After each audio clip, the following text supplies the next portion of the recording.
Hello everyone. आप सभी का एक बार फिर से स्वागत है हमारे यूट्यूब चैनल पर। मैं आनंद, आप सभी का ट्रेनर, एक बार फिर से हाजिर हूँ एक नए टॉपिक के साथ। आज जो हम टॉपिक कवर करेंगे वो करेंगे प्रॉपर्टीज ऑफ मटेरियल का। अब इनके बारे में जानेंगे आज हम प्रॉपर्टीज ऑफ मटेरियल के बारे में। इससे पहले हम आपको बता देते हैं एक बेसिक सी एक डेफिनेशन है मैटर की, कि मैटर क्या होता है। Matter is any substance that has mass and volume. अगर देखते हैं तो मैटर की जो सबसे छोटी यूनिक यूनिट जो बेसिक यूनिट होती है वो होती है एटम्स की। ठीक है। अगर बात देखते हैं तो मैटर को हम सिंपल भाषा में भी बोले कि वस्तु क्या होती है, तो वस्तु ये होती है that which occupies space. That which occupies space, जो क्या एक अपना एरिया, जो एक स्पेस घेरता हो। ठीक है, उसको हम क्या बोलते हैं, मैटर बोलते हैं। जैसे आपका सॉलिड हुआ, लिक्विड हुआ, गैसेज हुआ। ठीक है। सॉलिड का अपना मास होता है और वॉल्यूम भी होता है, लिक्विड का भी मास होता है और वॉल्यूम होता है, गैसेज का भी मास और वॉल्यूम होते हैं। ठीक है, ये सारे मैटर हैं। तभी तो हम इनकी प्रॉपर्टी को डिफाइन करते हैं। तो हम मटेरियल ऑफ प्रॉपर्टीज को देखते हैं, जो फिजिकल प्रॉपर्टीज, मैकेनिकल प्रॉपर्टीज और केमिकल प्रॉपर्टीज, हम इनको पढ़ेंगे आज। देखो, फिजिकल प्रॉपर्टीज कौन सी प्रॉपर्टीज होती है? Colour, specific heat, density, thermal conductivity, electrical conductivity, melting, boiling point. ठीक है, ये सारी किसी भी वस्तु की या मैटर की, मटेरियल की, ये क्या फिजिकल प्रॉपर्टीज होती है। अब बात करते हैं हम कलर की। Colour have light wavelength. अगर बात करते हैं स्पेसिफिक हीट की, तो स्पेसिफिक हीट क्या होती है? हमें 1 ग्राम ऑफ सब्सटेंस की, 1 ग्राम ऑफ सब्सटेंस की 1 डिग्री टेम्परेचर, 1 डिग्री टेम्परेचर बढ़ाने के लिए जितनी हीट की रिक्वायरमेंट होती है, उसको हम स्पेसिफिक हीट बोलते हैं। उसको हम क्या बोलते हैं? स्पेसिफिक हीट बोलते हैं। जूल पर किलोग्राम केल्विन। अगर डेंसिटी की बात करते हैं तो density is mass per unit volume. Mass per unit volume. ठीक है, एक वॉल्यूम के ऊपर, पर यूनिट वॉल्यूम के ऊपर कितना मास लग रहा है, वो उसकी डेंसिटी बताता है। ठीक है, इसको हम जो एक्सप्रेस करते हैं, डिनोट करते हैं, उसको हम डी से करते हैं। ठीक है। और यूनिट्स की बात करते हैं तो इसको कैसे यूनिट्स में लिखा जाता है? केजी पर सेंटीमीटर क्यूब। केजी पर सेंटीमीटर क्यूब। सेंटीमीटर क्यूब क्या हुआ भाई? सेंटीमीटर क्यूब होता है जैसे वॉल्यूम। ठीक है, सेंटीमीटर क्यूब क्या हुआ? वॉल्यूम। पर सेंटीमीटर क्यूब मतलब पर यूनिट वॉल्यूम के ऊपर, जो केजी क्या हुआ? मास को डिनोट करता है। केजी किसको डिनोट करता है? मास को। ठीक है। D is equal to m by v. अगर ये देखो, डेंसिटी का एक है, जो अलग अलग प्रकार की, मतलब डिफरेंट डिफरेंट सब्सटेंस की डिफरेंट डिफरेंट डेंसिटी होती है।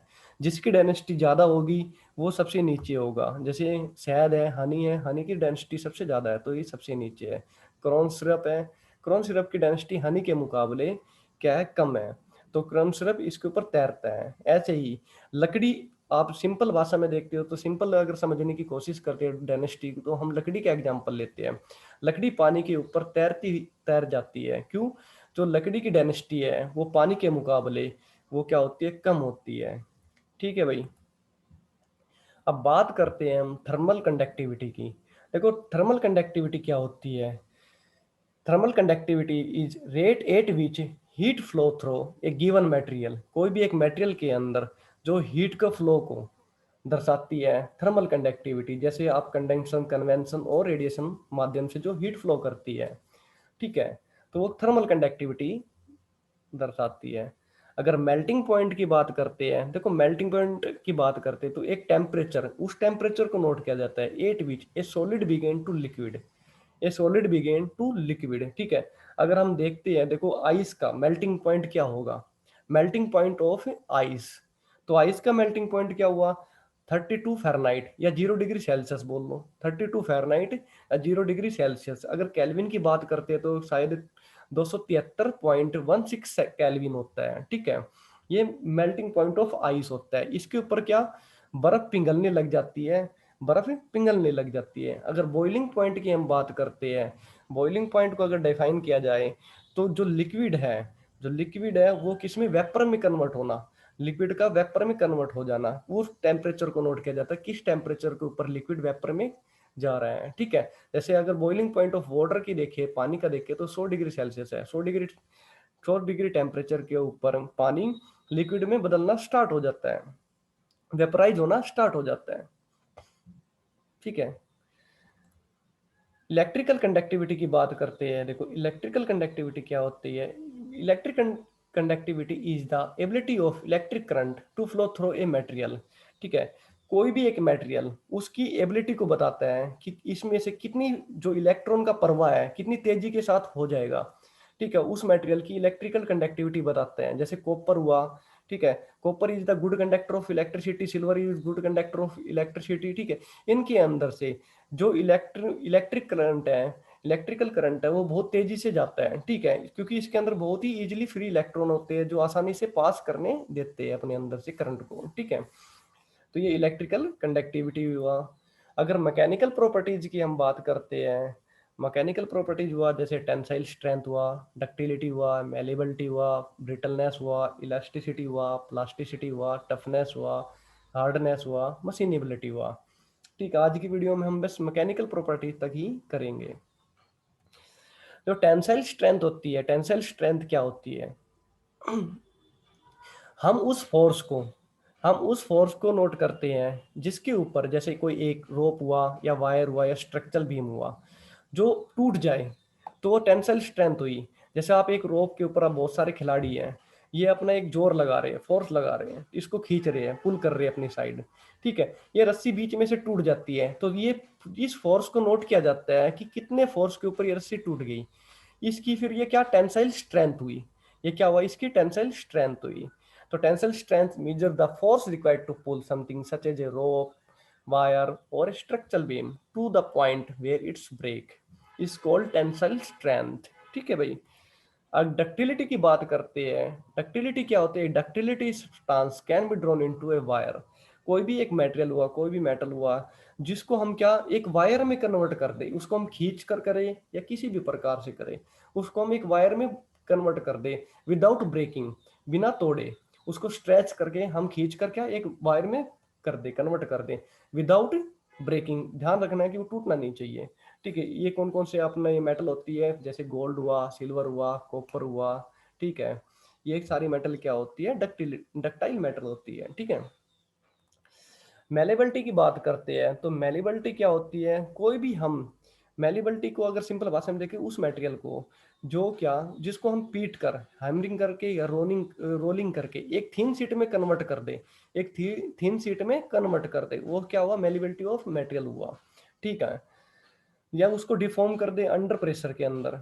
ठीक है, कोई भी एक प्रेशर डाल के उसको डिफॉर्म बना दे, दूसरी शेप में कन्वर्ट कर दे। ठीक है, तो वो मेलिबिलिटी ऑफ सब्सटेंस हुआ। जैसे क्या गोल्ड हुआ, आपका गोल्ड को आप पीट पीट कर एक थिन शीट में कन्वर्ट कर सकते हो। आयरन को भी पीट पीट कर एक थिन शीट में बदला जा सकता है। एल्युमिनियम हुआ, उसको भी पीट पीट के बदला जा सकता है। कॉपर, सिल्वर हुआ, लेड हुआ, ये सारी क्या मेलिबिलिटी ऑफ सब्सटेंस वाली मेटल है। ठीक है, ये मेलेबल मेटल है। ठीक है, ये सारी क्या मेलेबल मेटल है। अब बात करते हैं ब्रिटलनेस की। ब्रिटलनेस क्या हुआ, it is the ability of material when subjected to stress. Stress की बात करते हैं। देखो स्ट्रेस क्या होता है। स्ट्रेस होता है जब हम किसी चीज के ऊपर फोर्स लगाते हैं। ठीक है, फोर्स पर यूनिट एरिया। ठीक है, stress. It break without significant plastic deformation. हम जब किसी चीज के ऊपर स्ट्रेस लगाते हैं, फोर्स लगाते हैं, तो वो बीच में से टूट जाएगा। ठीक है, विदाउट एनी सिग्निफिकेंट मतलब क्या, बिना कोई मुड़े तोड़े वो टूट जाएगा बीच में से। वो एनर्जी को क्या एब्जॉर्ब नहीं कर पाता है, और वो परमानेंट क्या प्लास्टिक डिफॉर्मेशन में चल जाएगा। ठीक है, तो ये क्या हुआ, ब्रिटलनेस ऑफ मटेरियल हुआ।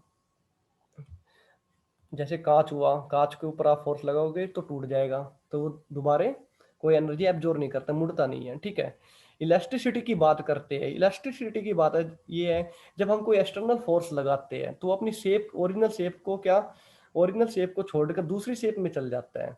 ठीक है, दूसरी शेप में चल जाता है। जैसे ही हम उस फोर्स को हटाते हैं या उस स्ट्रेस को हटाते हैं, ठीक है, तो वो वापिस अपनी ओरिजिनल शेप में आ जाएगा। वो क्या हुआ, इलास्टिसिटी ऑफ मटेरियल हुआ, इलास्टिसिटी ऑफ मटेरियल हुआ। ठीक है, जैसे रबर बैंड हुआ आपका, जैसे रबर बैंड हुआ आपका। ठीक है, अब प्लास्टिसिटी की बात करते हैं। जब हम कोई एक्सटर्नल स्ट्रेस लगाते हैं, एक्सटर्नल फोर्स लगाते हैं, तो और अपनी ओरिजिनल शेप को छोड़कर दूसरी शेप में चल जाता है। ठीक है, जब आप उस स्ट्रेस या उस फोर्स को जब हटाते हो, उस स्ट्रेस या उस फोर्स को हटाते हो, तब वो वापस अपनी ओरिजिनल शेप में नहीं आएगा। जिस शेप में वो चल गया था उसी शेप में ही वो बरकरार रहेगा। वो प्लास्टिसिटी ऑफ मटेरियल हुआ। ठीक है, कौन सी, कोई भी आप देखो पिन देख पा रहे हो आप, ये जो एग्जाम्पल में है, सिल्वर पिन हुआ, कोई भी आयरन रोड हुई, ये सारी क्या प्लास्टिसिटी है। अब बात करते हैं देखो हम टफनेस की। टफनेस क्या होता है? देखो कोई भी material, the ability of material to absorb energy and plastically deform without fracturing. ठीक है, जो कोई भी एक मटेरियल वो एनर्जी को एब्जॉर्ब कर लेता है, ठीक है, परंतु वो प्लास्टिकली डिफॉर्म में चल जाता है, अपनी शेप चेंज कर लेता है विदाउट फ्रैक्चरिंग, मतलब बिना टूटे वो टफनेस हुई मटेरियल की। ठीक है, वो टफ मटेरियल हुआ। जैसे आप कोई आयरन रोड देखते हो, उसके ऊपर आप फोर्स लगाना स्टार्ट किया, वो एनर्जी को एब्जॉर्ब करता चल जाता है और मुड़ता चल जाता है, टूटता नहीं है। ठीक है, परंतु जब आप उसके ऊपर फोर्स नहीं लगाओगे तो वो वापिस उस फॉर्म में नहीं आएगा, वो उसी फॉर्म में रहेगा जिस फॉर्म में आपने उसको छोड़ा था, वो प्लास्टिकल डिफॉर्म में रहेगा। ठीक है, तो ये क्या हुआ, टफनेस ऑफ मटेरियल हुआ। ऐसे ही एक होता है हार्डनेस। हार्डनेस क्या होता है? देखो किसी भी मटेरियल की ऊपर की परत जिसके ऊपर इजीली स्क्रैच नहीं आए, वो क्या हार्डनेस ऑफ मटेरियल को बताता है। ठीक है, आसानी से स्क्रैच नहीं आए। देखो हार्डनेस और टफनेस के अंदर क्या अंतर है?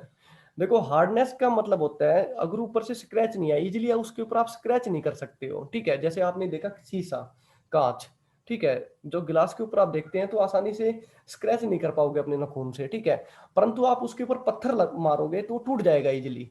पत्थर मारोगे तो इजीली टूट जाएगा, मतलब कि वो हार्ड है परंतु वो टफ नहीं है, वो एनर्जी को एब्जॉर्ब नहीं करेगा। वो हार्ड है, वो टफ नहीं है। और टफ क्या हुआ? जिसके ऊपर आप जैसे पत्थर भी लगाओगे, चोट भी लगाओगे तो उस एनर्जी को एब्जॉर्ब कर लेगा। जरूरी नहीं है कि वो हार्ड हो, उसकी ऊपर का सरफेस वो हार्ड हो। ठीक है, जरूरी नहीं है। ये इसका क्या मेनली डिफरेंस होता है। तो आज की क्लास को हम यहीं पे रोकते हैं। थैंक यू सो मच सभी को। चैनल को शेयर करें, सब्सक्राइब करें, बेल आइकन को दबा कर रखें, आने वाली नोटिफिकेशन आप सभी को मिलती रहे। थैंक यू सो मच सभी को।